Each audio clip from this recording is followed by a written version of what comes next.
Gentlemen, thank you for coming here today. Senator Jones, would you mind closing that door behind you if you wouldn't mind? We're going to get started in just a moment here. We have a sign-up sheet in the front. Please make sure you fill out the entire part of it, including the for or against. We are going to probably have a fair amount of testimony today, and to do that, we want to hear from everybody, but we are going to put a timer on that so we don't get to silence anybody else, and everybody has that same opportunity to be heard. I appreciate everybody coming. We will ask that everybody obviously remain respectful. I know there are great passion for and against certain issues. And the last thing is just a quick review that when you are here to testify on a bill, it has to be to that bill. This is not an open mic forum for whatever issue you might have. We're going to stick to the content of the bill right now. However, we would love to hear from you, and we would encourage you to schedule individual meetings with anybody on this committee if you want to talk about any topic in particular. So with that in mind, we're going to open up this meeting for the Senate Public Safety Committee, and I'm going to actually, without any warning, call on our very own Senator Russ Goodman to open us up in prayer. Okay. All right. Thank you, Mr. Chairman. Pray with me, please. Dear Heavenly Father, we just thank you for today, Lord. We thank you for loving us. We thank you for the gift of salvation, Lord. We thank you for all of those in our state and across the nation that work to keep our community safe, Lord. As we get ready to go about this meeting, we just pray that you grant us wisdom and discernment as we go about making the decisions, Lord, that affect 11 million Georgians. In Jesus' holy name we pray. Amen. Amen. Thank you, Senator. Okay, we have one bill on the calendar today. That is Senate Bill 63 by our very own Vice Chairman, Senator Randy Robertson, our Majority Whip. And I'm going to turn it over to you to present the bill. Yes, sir. Mr. Chairman, is it okay if I present from here? That'd be fine. Okay, and since it's not open mic, I'll skip the two cops and a firefighter walk into a bar open mic thing. So Thank you. move straight into what's important. Committee, this is SB 63. I'll be working off of LC 442265S as in Sierra. This piece of legislation is a companion piece to some things we passed, I believe, 2 sessions ago. And what you'll see is we've made some adjustments to the legislation. We have added additional charges underneath it that would be bail-restricted offenses based on the criminal activity that's continuing, the rise in crime that is continuing to plague not only our state but our country, if you will. And we've adjusted a few things. I have spoken earlier today. I was on the phone with senior judge from the Chattahoochee Circuit, which I represent. And I have worked closely with the Georgia Sheriff's Association and their representatives to ensure that we were not negatively impacting anybody with what we're trying to do here. And one thing I want to make everybody understand that we're trying to do with this legislation is continue to put these guardrails up to ensure that we take the revolving doors off of our jails in the 159 counties throughout Georgia and ensure that these individuals who go out and commit these crimes, they do have an opportunity to post bond and be allowed to go out into the community and hopefully be productive citizens prior to and hopefully after due process. We had a public safety meeting the other day. The police chief of Atlanta came in and spoke about last year how his officers spent a Herculean amount of their time on dealing with repeat offenders. Of the repeat offenders they came in contact with, almost 30,000 of them had already been arrested previous for other things. 6,000 of that 30 had felony convictions on their record. 33% of that group were all carrying firearms, and understand these are convicted felons. 57% of those recidivists were on probation or parole. And in 2022 so far, they have incarcerated almost 260 gang members. who seem to have just infected not only the population of criminals in Atlanta, but also Columbus and Savannah and Augusta, I'm sorry to say. And so what we're doing here is we're erecting guardrails. We're not taking away the court's ability to assess bonds on these charges. And the evidence to that is fairly simple. I have some data here from Athens Clark, where one individual was arrested on April 4th of 2022, Mr. Allen. Mr. Allen was arrested for obstruction of a law enforcement officer, criminal trespass with damage to property, and luckily, because the judge was still able to set a bond based on the legislation we had passed, they assessed a bond on Mr. Allen for $13. And he was able to post his bond because apparently physically the $13 fit better into what he was trying to do as opposed to a much larger bond. And we have row after row of individuals who were able to get out on bonds for as little as $10 for simple battery and other stuff. So I think what we've discovered is by restricting a lot of the bail on violent individuals, we have not taken discretion away from the court, but what we have done is we have started giving citizens the true information, as opposed to prior to the legislation 2 years ago, when they were told an individual was released on a $30,000 OR bond or signature bond. What the average citizen does not understand is there was no exchange of any kind of surety. That $30,000 was the value of the ink and the pen. And this happened on more than one occasion, as we know, with a murder case in my district and with other violent cases, multiple cases. The black book that you see me using as a podium here is filled with individuals who were arrested, released on their own recognizance or signature bonds here in Fulton County, and were rearrested days or weeks later on continued violent charges and violations of Georgia law. So with that said, and the minor adjustments made to this piece of legislation, Mr. Chair, I'll stand for any questions from the committee. Thank you, Senator Robertson. We're going to open it up for questions from the committee members. I do want to reemphasize what you had already mentioned, and each one of the committee members got a copy of this from Chief Scherbaum with the Atlanta Police Department when he came and presented us the last time, but we'll make copies if anybody has misplaced that. Oftentimes we're asked to say, show us the data. This is the data.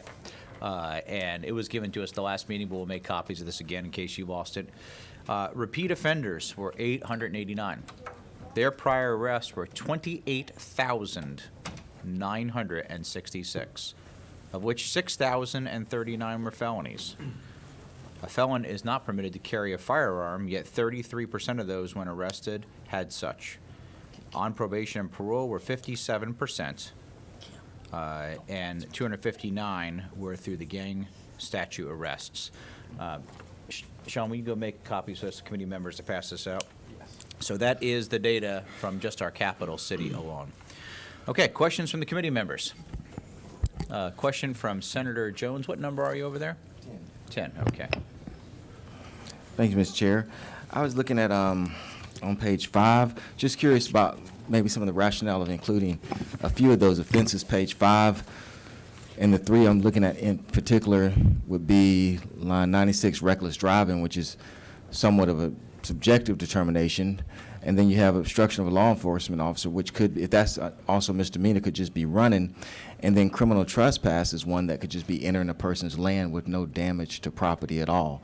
So just trying to get thoughts on why they might be included in this type of statute.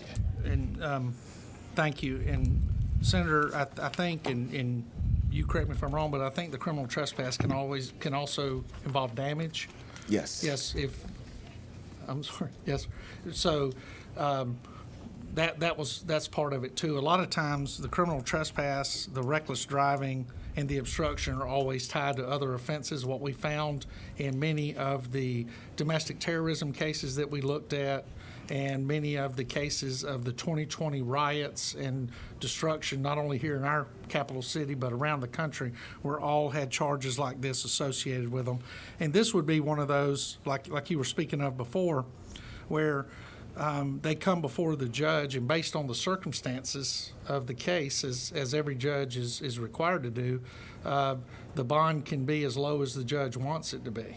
But what it cannot be is it cannot be a stroke of a pen and the individual walking out, leaving the citizens under the impression that the individual who is alleged to have violated the law had actually put up a surety, many times very large numbers, but actually all they did was sign a promissory note saying they would be in court. Okay, one more, Mr. Chair. Yes. Now, looking at page 2, Yes, sir. on line 32 and 33,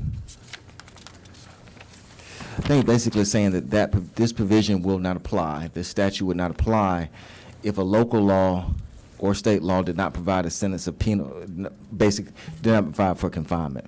But my question then is, let's say that you had a local law, like for possession of marijuana, that didn't provide for confinement, but yet at the same time, you also have state law does cover it. So they're charged under the local ordinance that doesn't provide for a confinement, which would it be the state provision then would have to rule out? Is that correct? My interpretation of this, Senator, and again, you know, you've been on the right side of the bench in the courtroom as opposed to me as far as defending these cases. But I believe to determine if we go to a community that has a city ordinance for misdemeanor possession, then the responsibility of determining that charge would be with the arresting officer as far as which they would charge with. So the noting in this paragraph shall prohibit unsecured judicial release for any person charged under Code 3.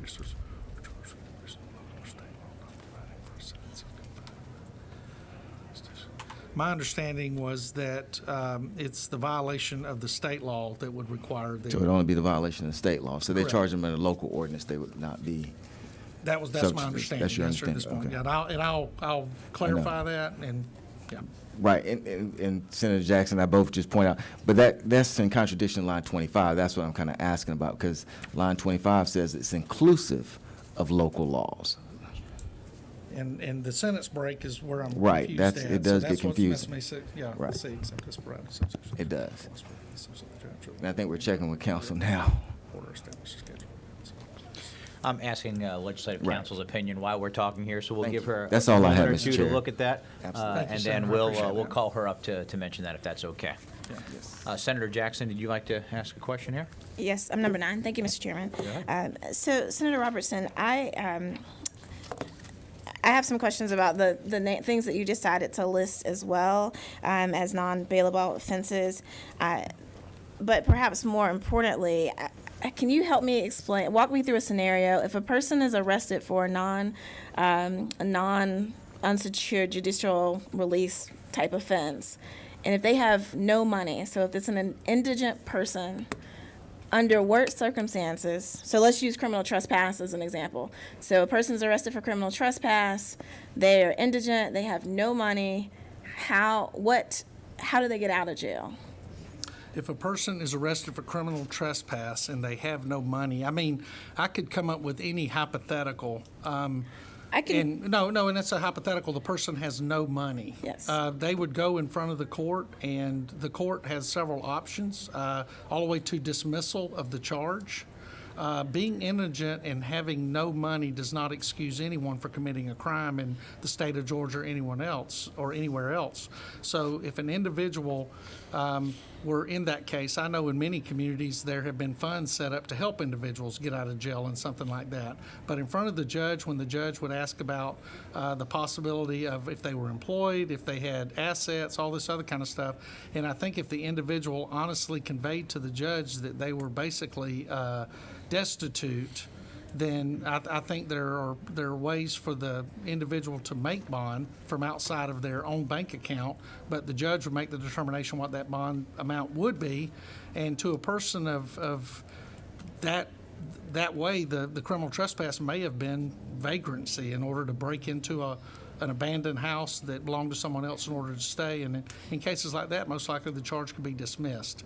But in Georgia, being broke is not a viable defense for committing crimes. Certainly, I'm not trying to say that it's a defense for committing crimes at all. I'm just asking, so if I have, I work with people who are experiencing homelessness. One of the main things that they get arrested for is criminal trespass. They they go in an open car and go to sleep there, or whatever. They sleep on, that's not criminal trespass, but they go on private property and they get caught. And that's a very common thing that they get arrested for is criminal trespass. So in that case, I'm asking, because this says that you have to put up money. So I'm asking in that case where you've got a homeless person who has no money, how long are they gonna have to sit in jail before they can get out, since you have to put up It would be money? money or surety, but what we don't do, and again, I think the problem is we can't make excuses for disruptive behavior. And so if you and your group are working with these individuals, my first step would either be establish a fund that you could help assist them out, or an education program that would educate them on the circumstances if they choose to, heaven forbid, crawl into somebody's car or break into property that belongs to someone else, another citizen. And then I have another question. So on line, I'm not sure about the old one. I think this is probably line 126 now. One of the things that you include is a fray as a non-bailable offense. And this is probably the similar question to Senator Jones. So currently, a fray is an offense that a lot of children are charged with in schools, and it's a citation. So a police officer, an SRO, will write a ticket, and the child will have to appear before the courts. In this case, will this become an arrest? Would they have to be detained at this point and have to put up bail if a fray is included in this? They can be arrested for a fray because a fray is fighting. I- And so violence and injury. I know you understand that. I say that to make sure everybody else understands what a fray is, because it's a unique charge.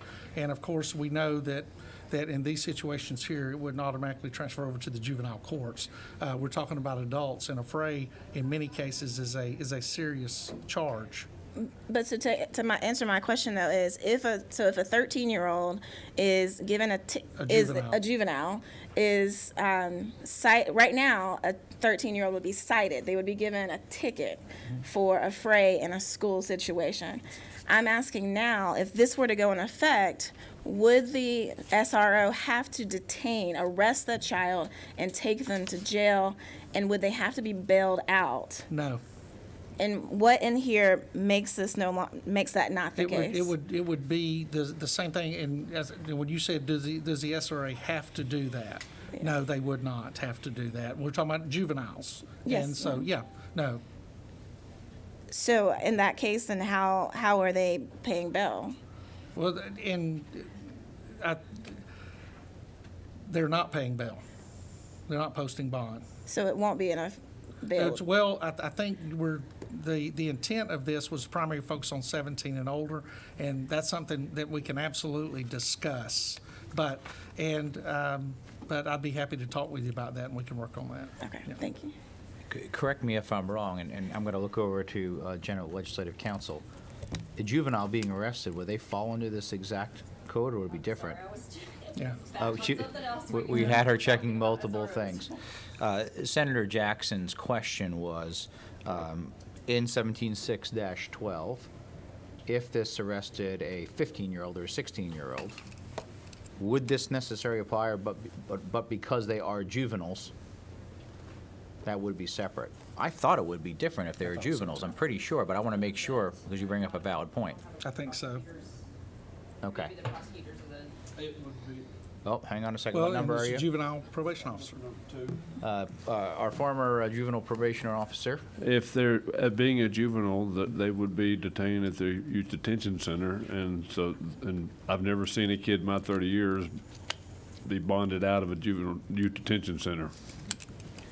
Okay, we'll get some more clarification on that one to be sure of how it comes out, but thank Because you. it's more so in the welfare of the child. That's what those decisions in juvenile court are made to detain the And child. just- It's for the welfare of the child. And if I may, Mr. Chairman, point of clarification, if a juvenile were arrested for a fray, wouldn't they be surrendered to their parent?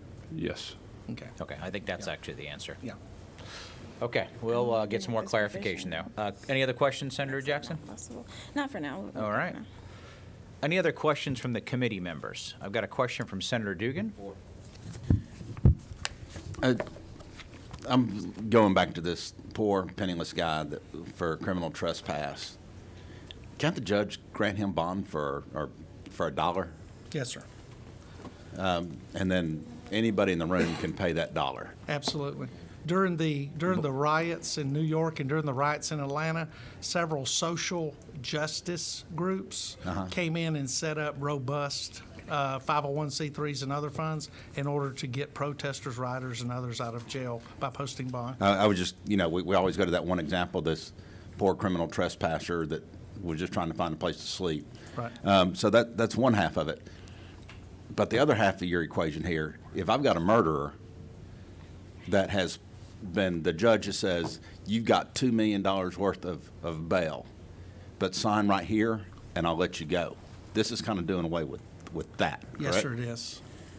Okay. I want to make sure Yes, sir. that when we're looking at crimes and penalties and what this bill's doing, we're looking at hypotheticals. Yes, sir. We look at all the different kind of hypotheticals. I spoke to a chief Superior Court judge today, and he used aggravated assault as an example.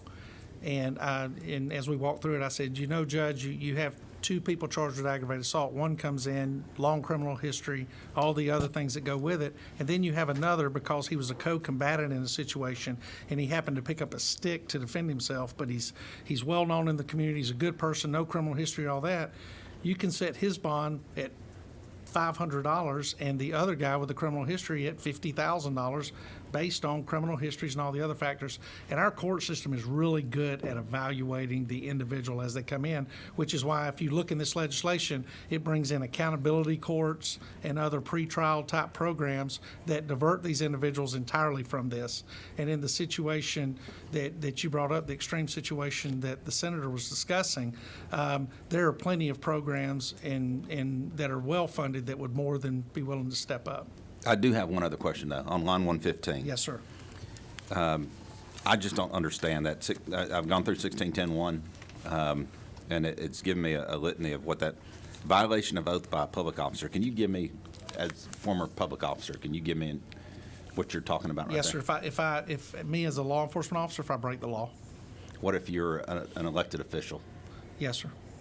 So if I swore an oath to do something, and then I publicly came out and said I refuse to do that, is that a violation of my oath? Yes, sir, it could be, but this right here, the primary, and I think Senator Jones has probably, throughout his law career, has seen it where, primarily I saw it where law enforcement officers and others who actually, the situation in Memphis, I believe possibly each of those officers would violation of public oath too. But those kind of situations, yes, sir. Okay, thank you. All right. Any other questions from the committee members? Okay. One more question from Senator Jackson. Thank you, Mr. Chairman. Just all the way at the very end, you talk about what we used to call the 7 deadly sins. And What code is it? it's like the Oh, I'm last sorry. page. Go ahead. I can listen to you. Let me just find it. Hold on. You brought me a new one, and I have the old one. So section 10, page 16.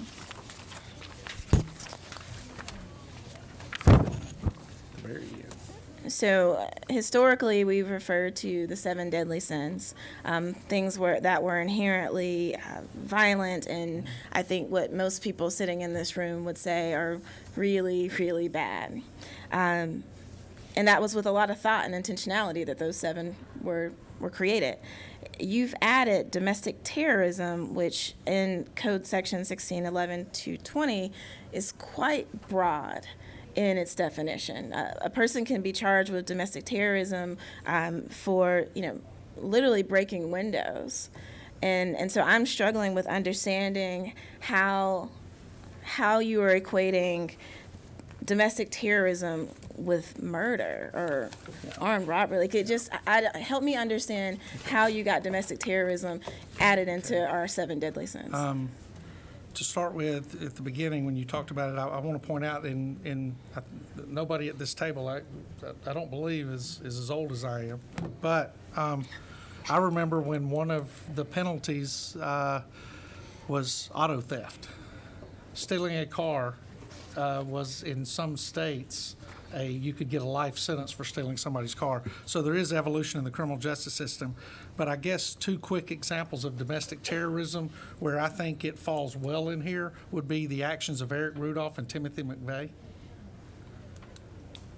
Sure. Okay? Yes, ma'am. Right, but the problem is that domestic terrorism doesn't only capture the Eric Rudolphs and who's the other person? Timothy McVeigh. The Timothy McVeighs of Yes, the ma'am. world. That's right. The definition of domestic terrorism also captures the young person who threw a brick through a window in the process of rioting. And And I think you answered your own question in the process of rioting. right, but you don't list rioting here as one of the 7 deadly sins. I just help me understand how that becomes this.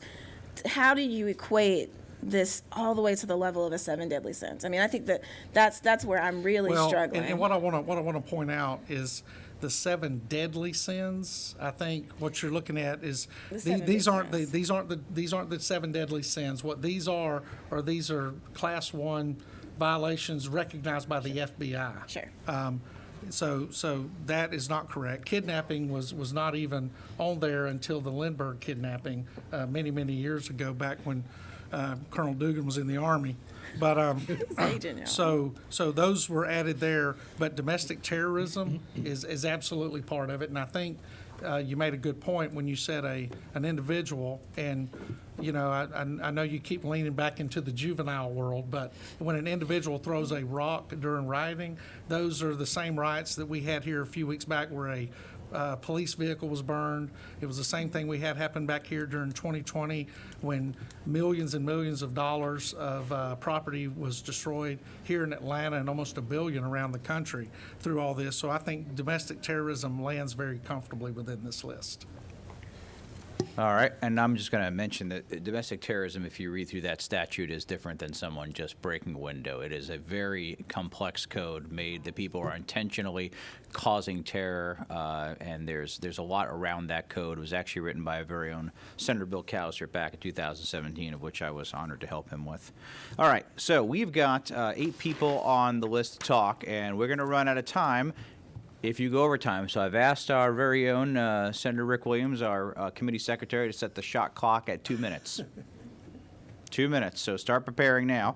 We're going to begin. We've got 3 of our judges here today. We'll begin with Judge Jackson. If you'd make your way up to the podium, please, over here. And while we're doing that, I'm going to ask Sean to come out. Coco, you need to fill out the rest of this form if you'd like to be a speaker today. So if you can come up here and fill that out, we'd appreciate it. Members of the Senate, thank you for this invitation. I'm a judge in the Atlanta Municipal Court. I'm here this afternoon on my own behalf and not on behalf of my court or my counsel. Atlanta is the busiest court in the state of Georgia. I do about 800 cases a week on a slow week. I have a problem, a gap in the law that does not allow me to fulfill my constitutional duty. In our state constitution, Article 1, Paragraph 1, it says the duty of government is to protect public safety. Our court's been open 27 months. In the last 27 months, I've seen more super speeders, 90 and 100 and higher, than I've seen in 27 years. There is maniacal driving, not only in Atlanta, but as I talk to my judges throughout the state, everywhere. We have a problem in that as a municipal court, we no longer have jury trials. We used to have a separate traffic court in Atlanta called the old traffic court. The building's now been torn down. When someone comes before me in one of these situations, I'm going to talk about it in just a second, if they ask for a jury trial, their case goes to state court. We have an 18-month to 24-month delay before they see a judge and try their case. And during that time, they can run free without any supervision. Let me give you an example of an actual case I had on Tuesday. A lady in front of me clocked at 95 miles an hour in the middle of town at lunch hour. She had earlier been arrested for DUI and did not take the implied consent test, so she's already got a major case hanging over her head. Now she's doing 95. When I asked her where she was going, she said, "Judge, I didn't know I was going that fast." I told her I don't think she had the skills to stay on the road. While we were discussing her case and she was entering a plea, I looked at her pending case. 3 weeks before Tuesday, she got clocked at 90, now driving on a suspended license, and 2 other cases. Now, if this driver asks for a jury trial, and 99% of them do, because they're frequent flyers, not their first trip to the rodeo, and the lawyers didn't know this, the case will go to state court. and nobody can supervise this lady at all. And she'll run free and crazy for 2 years. There's a statute that requires me to immediately bind over these cases. That statute needs to be amended. I have language that says when someone asks for a jury trial, the court does have the inherent authority to control the behavior of the people in front of it. And I can send it to the jury, but maybe suspend her driving privilege or restrict it to work, school, church, and the doctor. And we need to do this. Otherwise, these people run wild. There's no control over them at all. And quite frankly, I don't think anybody on this panel, this committee, wants that person on the road. But as the law sits now, and by the way, I've done this. It was appealed to the state Supreme Court. I was upheld on a technicality. But the court said the way the statute's written today, they had some trouble with what I did. Well, I have no trouble preserving public safety. And I began my career as an assistant legislative counsel in this building. I have great respect for this committee. But I think this is the only constitutionally required committee, because that is the same oath that you and I both swore to, protect public safety. And right now, I cannot do that. Thank So you, Your Honor. I have some language I'd like to present. And if you consider it as an amendment to the sub, and what this language does, it says, when you ask for a jury trial after a notice and hearing, we can look at your record, make that judicial decision. Should you continue to state court with no restrictions, or are you so dangerous that you present difficulties? And we do this in domestic violence cases all the time. We eject people from their homes to protect the family. I don't see any difference in ejecting them from their cars to protect the motoring public. One's as dangerous as the other. Thank you, Your Honor. We appreciate that. We will absolutely take a look at that. Questions from committee members? Okay. Thank you very much. Thank you, Mr. Appreciate Chair. it. All right. Next, I'm going to say your name wrong, Judge. And I know you, but Holhowski? Actually said it correct. Oh, yes. It's Polish. Good afternoon, Senators. Thank you very much for having me. I am Judge Michelle Holhowski of Cherokee County State Court. I am a member of this Council of State Court Judges. There are 73 state courts throughout the state. 34 of them, I believe, are full-time. 39 of them are part-time. The part-time judges mean that those are judges one day, lawyers the next. That's 100 plus lawyers, because as you can imagine, some counties like mine have 3 or more judges that are sitting. Part-time is usually 1. I know time is limited, and I'll be glad to stick around and answer questions, but a couple of concerns that I have. One, on the release of surety after 1 year if you haven't been tried. I need for you to understand the statute of limitations before a prosecutor has to accuse the case is 2 years on misdemeanors. So you can't even try someone unless there's a formal accusation that's been filed. On felony, it's 4 or more years. So to release after a year, they're not even required to charge at that point in time. Also, on constitutional speedy trial demands under the United States Constitution, we can't even consider if that's been violated until they haven't been tried for at least 1 year after the arrest. So the 1 year surety doesn't even get us to those standards under the law. I do want to thank you for the original bill had signing the bench warrants and bond forfeitures on the same day. That's nearly impractical for a couple of reasons. One, that we were often in court, often in court past 5 o'clock. 2, some counties have the solicitors prepare them and file them electronically. Others have the clerk, and it's just nearly impractical to get that done. So we do thank you for the change in the 3-day business rule. That would be much more. Just one last thing, 2 last things. One, I would ask that defendants be allowed to actually sign notice in court. That is the best way that we know that someone has actually received their notice. That's not in this bill. I know in my neighborhood or my street, there are 3 Houses, I have gotten mail for me and the other two all at the same time. So if you sign a notice in court, it's actually much more reliable. Lastly, please keep in mind that we are misdemeanors, so we often give grace to people sometimes if they haven't appeared in court, particularly with the COVID pandemic. We have lots of people who call, and we have gotten proof that they or a family member have been homesick with COVID, because these are cases where financial resources are at issue. Sometimes people have transportation issues. They have their mother's funeral they have attended. And a lot of times once our secretary checks that documentation, they'll say, come next week or come the next day. And some of these things might restrict our ability to give grace in those cases. So. Thank you, Your Honor. Any questions? All right, thank you so much. Thank you very much. And let's see, Judge McClelland.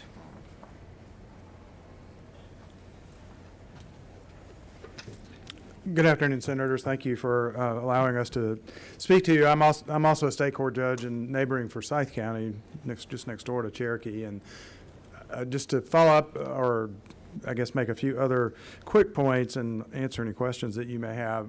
One of the things that, and I suspect that you may hear other people address this, bonding companies do not like to trouble themselves with bonds that are below $1,000. So when you're at $1,000, that's about $150, give or take, depending on what other fees there might be involved. It's usually 12 to 15% for the bonding company. So when we're looking at people like Senator Jackson talked about that have difficulty with finances, trying to find that medium where we can get that person out of jail. When people come to us with misdemeanors, we don't want them taking up jail space unnecessarily. And there was a lot of information that was gathered when this bill that was passed 2 or 3 years ago about the effects that you have on people that commit misdemeanors and are brought back into custody or kept in custody. And I think that's important information. And the other thing that we looked at was the rate of failure to appear. And I hope that you have looked at that kind of data to see whether or not the offenses that are listed as bail restricted offenses, the data follows those offenses, because some of those things I don't know whether they should be, at least for misdemeanors, restricted, to give us some options when we have people in custody and we're trying to get them on their way as opposed to holding them in jail. Because in most of our places, even if someone filed a demand for a jury trial, if they absolutely could not make bond, we'd be holding them in jail for a long period of time before we could get to them to be tried, and their sentence might be a lot less than what that jail time was. So, happy to Thank answer you, Your Honor. I questions appreciate even it. after. Okay, I see no questions. Thank you. Okay, Ben, why don't you come on down next, and then Caitlin, you're going to be on deck if you'll get ready. Thank you, ladies and gentlemen of the committee, Mr. Chairman. I'm going to keep this super high level today because there's a lot of people coming up after me. I just want to talk broadly about the policies regarding unsecured judicial releases.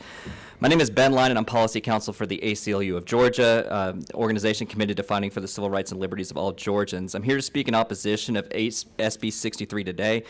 We're not in opposition to guardrails. We're not in opposition to public safety. What we are in opposition to is some of the policy considerations, and I'm assuming that they're all unintended because I've had an opportunity to speak with the author a lot when I was back working in Senate research, and I know that these are not the consequences that he wants from the bill, but I want to say that in our experience, in my experience in practice, this bill will lead to unfair targeting of Georgia's poor, an erosion of due process which undermines the criminal legal system, and as well as making Georgia less safe through increasing recidivism. This bill unfairly targets Georgia's poor, who are much more likely to become justice involved to begin with. 2 points on that I want to consider is the first, that at the point of bond is being considered, that's a person that a judge has already made a determination they are not a threat to society and they are not a significant threat to not return to court. Second point is that when we're talking about setting bond amounts, the judge has to consider each person individually and make a consideration for their ability to pay. 85% at least of criminal defendants in Georgia are legally indigent. That means that for those people who are so poor that a dollar may be impossible, the only reasonable under the Eighth Amendment bond for them is an unsecured judicial release. I had several occasions in my practice of sheriffs calling me to ask the DA for an OR bond back when that was a thing, or judges asking me if my client could put up a chicken that he had outside of his, he was experiencing homelessness encampment as surety. I just want to go through a few more things if there's a few more times, Mr. Chairman. You got 30 seconds, Okay. Ben. Talk quick. The last things that I want to talk about, that a person who is kept in jail only because of their ability to pay bond, that has been analyzed heavily by multiple studies and found that those people have worse outcomes and plead more guilty more often just because they're incarcerated and cannot afford to pay for their bail. Our largest policy consideration with regards to this bail is the creation of 2 tiers of justice, the people who can afford to pay bond to get out and those who can't. I know that there's a lot of people after me, so I will leave them to make any questions, but I'm more than happy to answer questions of the committee at this time, if there are Thank you, any. Ben. Do you have a question from Senator C? Oh, no, wait. We want to talk to the microphone so everybody at home can hear it. All right. 12. Go ahead. Thank you. Because recently in my district, I had a person family member I knew, but the story goes that he had a job but had no money. He was trying to get to the next paycheck, but he couldn't get the bond out because the family couldn't help. What happens on those occasions? So when we're looking at this consideration for this bill, generally the judge is going to be able to take under consideration. Fortunately, judges at this point in time have a lot of breadth with most charges that if a person is too indigent to pay any amount of bond, they can do an unsecured judicial release. One of my biggest concerns is about increasing recidivism, which is one thing that I wanted to talk about, which is the other side of that, is that a person who's held for 2 or 3 days that could have bonded out the day before is more than 40% more likely to have committed additional offenses. And so when we're looking at eliminating the ability to get people out timely on offenses that they shouldn't be in, but for their ability to pay, it actually can have an effect in increasing recidivism, and that's what we're trying to address as well. All right. We got a question from Senator Robertson. Thank you. Hey, Ben, it's great seeing you and Good to see you enjoyed as well, working Senator. with you. Yeah. Where are you pulling your numbers from? Sure. So the majority of the numbers that I'm pulling my numbers from can be found in the 2017-2018 report of the Council on Criminal Justice Reform, looking at their evaluation of states specifically. Ben, Yes. Yeah, real quick. Okay, thanks. Yeah. Who funded that report? I believe that was funded by the Georgia taxpayers. Yeah, and I think I know who the authors are. I think there's some of the numbers in there that tend to be a little squirrely. And you used the phrase "justice involved." What is justice involved? Justice involved. We're talking a blanket term for those who have been involved in the criminal legal system. So those, because just people with a criminal history, because not every case resolves in a criminal conviction, but those are people who can be impacted by the criminal legal system. So justice involved is somebody that has entered the criminal justice system? That's right. Okay, thank you. All right. Thank you, Ben. I appreciate it. Caitlin, come on down. And Maisie Lynn, you're going to be on deck. Good afternoon. My name is Caitlin Malloy. I'm the Public Policy Counsel with the Southern Center for Human Rights. Ben hit a lot of the points that I wanted to. So I actually wanted to address the hypothetical that Senator Jackson raised earlier in the discussion. You asked about someone who was arrested for criminal trespass and could not afford to post bail of any kind, $1, any amount. I'm actually more interested in the person who is arrested for criminal trespass and can afford to purchase their freedom from jail pre-trial. That person can be let out of jail on the whatever conditions the judge orders. They can continue to work their job. They can continue to have custody of their children. They can work with their lawyers to prepare their defense for trial when that happens. And those are all things that are denied to the person who cannot afford bail, not because they pose any greater risk to public safety, but only because they cannot afford bail. So it is strictly a matter of access to financial means. The judge, as has already been pointed out, at this stage, the person, one, has to be presumed innocent of these charges, whatever their criminal record might reflect, and two, has already been determined by the judge to pose no risk to public safety. So I just wanted to, I think that sort of hopefully that demonstrates the real real impacts of being detained pre-trial. I also wanted to just point out that this legislation further waters down the original design of the bail restrictions in 17612. Originally, this was meant to target the most severe offenses, and that original list was relatively short. In the intervening years, it's grown a little bit. This reflects a pretty, Senate Bill 63 reflects a pretty dramatic watering down of that list by including, it more than doubles the list and includes a lot of misdemeanors. So just another sort of undermining the original intent of 17612. I will not go over my time. I appreciate. Thank you. You will be the first one. Appreciate that. All right, Maisie Wynn's coming down. Coco, you're on deck. Standard? Are you setting a new standard? I was hoping we could all run over. My name is Maisie Lynn Girton. I'm the Executive Director of the Georgia Association of Criminal Defense Lawyers. I will not belabor points already raised. I do want to answer a few of the issues that have come up today. Can that not count toward my time, Chairman? You're at 1:30. Possibly. Keep going now.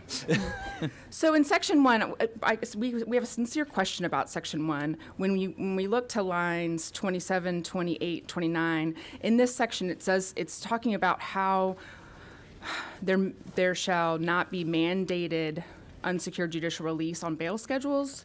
To the extent that that means there cannot be unsecured judicial release on bail schedules, if it can be arranged that includes that, we have no concern about it. But if it means that it cannot be provided at all, you're going to be in a situation where you have nonviolent offenses like spitting on a MARTA bus, using obscene language, disorderly conduct, fishing without a license, open container. Those charges are now going to be something that have to appear before a judge. That's going to take 48 to 72 hours. And you're just going to back up our jails and our court systems with that kind of bail schedule limitation. In Section 3 of the bill, we have the similar concerns about the list of offenses. Chairman Robertson, you mentioned that criminal trespass, for instance, often ties to a more serious crime. We feel like you've covered the more serious crimes on your bail-restricted list. By including criminal trespass, now you are also including the person who only gets charged with criminal trespass.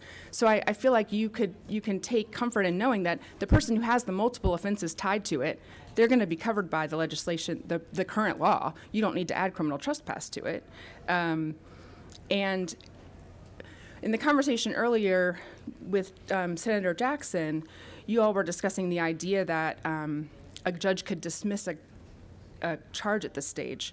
That's just not the case. They don't have the power to dismiss it at this stage of the game at a first appearance. They can't just eliminate the case altogether.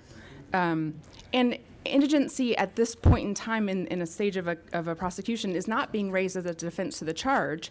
It's being raised as a factor that the court can consider in assessing a bond. And it ought to be considered. A constitutional bond is not going to be rendered if it's not considered, the ability to pay. The piece that Ms. Dolde maybe has already answered, and I've been trying to pay attention, but also thinking through some of these questions. 1511-507 indicates that all children alleged to have committed a delinquent act in Georgia shall have the same right to bail as adults. So it's not a distinct or different path. And finally, in Section 10, the inclusion of such a broad crime of domestic terrorism has been discussed. I would like to just again mention that with cases like what happened with Mr. McVeigh and Mr. Rudolph, murder is already included in this code section. Domestic terrorism doesn't need to be added in order to capture tragic situations like those two men perpetrated. Maisie, we're going to have to wrap this up. And We're way when over. I understand, and by adding domestic terrorism to this code section is cross-referenced 43 other times in our code. So it's just not as simple as what's on the paper here today. The impact of adding domestic terrorism to 1710-6.1 is much more far-reaching than this one piece of paper, and it's just not being considered in this conversation. Thank you, Maisie. Okay, Coco, and then on deck will be Isabel. Good Good afternoon, Chairman Albers et al. Thank you so much for this hearing today. My name is Coco Guthrie Pappy, and I'm the Director of Public Policy at Deep Center in Chatham County, where we work with youth and adults in the school system and also in the justice system. Public safety is a top priority of ours, and I appreciate the legislators' dedication for always looking at what solutions we have for safe and sustaining communities. One of my main concerns with this bill is if it will create an unnecessary burden on law enforcement, on state and municipal court judges, and specifically in Chatham County, our detention center. One of the things I always commend our sheriff for is that he has prioritized the issue of overcrowding in our jail, which has historically not just been a problem of Chatham's, but in many counties all across Georgia. This decision is not only a public health decision, but a sound fiscal decision, especially when we think about the cost per person per day in our jail, which is about $76. So I'm curious if the senators have concerns about how this legislation, as it is currently written, will contribute to any overcrowding and also what the fiscal burden might be. I'm also very curious about training for law enforcement that gives officers a full understanding of knowing what their options are for misdemeanors that have those sister ordinances. And I'm also extremely grateful to the point that Senator Jackson brought up earlier about the impact of something as simple as a fray, right? For the non-lawyers in the room, it's just fighting, right? And I hear the points made about 13, 14, 15-year-olds, but what I'm specifically concerned about is our youth who are 17 years old, which are adults in the legal system, but legally children in the education system and in every other way legally in the state of Georgia. I also don't know many 17-year-olds that can afford to pay bond. And so I'm sort of curious again how this might sort of contribute to overcrowding and also safety for that child. Again, we often see young people, and right now what happens when they get into a school fight, we can see a range of actions from school suspension to mediation to youth court to community service. And so I'm just imploring that we have some serious clarification around language, especially with 17-year-old youths who are adults in the legal system and children everywhere else. Thank you. And thank you for staying on time there. Okay, Isabel, and then Mr. Terry Norris, you will be on the final deck. Good afternoon, Chairman and members of the committee. My name is Isabel Otero. I'm the Georgia Policy Director for the Southern Poverty Law Center Action Fund. And I echo a lot of the concerns you've heard. One additional concern for Section 4, it's written in such a way that even if someone is going to be diverted into a pretrial education or rehabilitation program, they would still have to put up a secure bond at some point in the process to be released prior to their trial. And so this legislation does not cover pretrial diversion or accountability courts until well after the indictment stage. So people who can't pay can't get out until the state can offer those diversions. And so despite the frustrations we've heard today about this, pretrial supervision is an effective way of securing a defendant's appearance back in court without financially burdening the defendant or their family. And also non-monetary means of release honors and preserves the long-held tradition that individuals are presumed innocent prior to a trial. Our attorneys have also pulled up some case law about how courts have found that and held that denying unsecured bail to indigent defendants violates the U.S. Constitution's Equal Protection Clause. And so, unfortunately, the way this bill is written, it will inevitably treat defendants who can pay differently than those who cannot pay to be released. And that immediately raises our concerns. And there are alternatives to bills like this. So if we're trying to address something like failure to appear in court, simple things like what your dentist does to remind you about your appointment, text message systems, and updating forms, that has been proven to lower failure to appear rates by 36%. Like we have actual alternatives to something like this that we can try. And in Gwinnett County, an additional reminder to folks having a court date, a second reminder, reduced their rates by 95%, right? Just simple things that we can do to affect the behavior of those who are pretrial. Thank you. And thank you for staying to time. Okay, and last but certainly not least, Mr. Terry Norris from the Georgia Sheriff's Association. Thank you, Mr. Chairman. I will let Senator Williams know when to start my time. Well played. Well Thank played. you. Like, very, very briefly, I'm Terry Norris. I'm Executive Director of the Georgia Sheriff's Association. Nobody in the room has been here longer than I am. Doesn't mean I know more, but I have been here longer than everyone. So I've seen this discussion and several discussions over the years. Give you a little background. There's 142 functional jails in Georgia at the end of December of last year. 38,442 inmates in at that time. The current, or that jail capacity at that time was about 49,000, and we were about 71% of the population. There were about 30 jails over capacity at the time. Sheriffs, not now, but always, not only now, but always have been responsible for managing jail populations.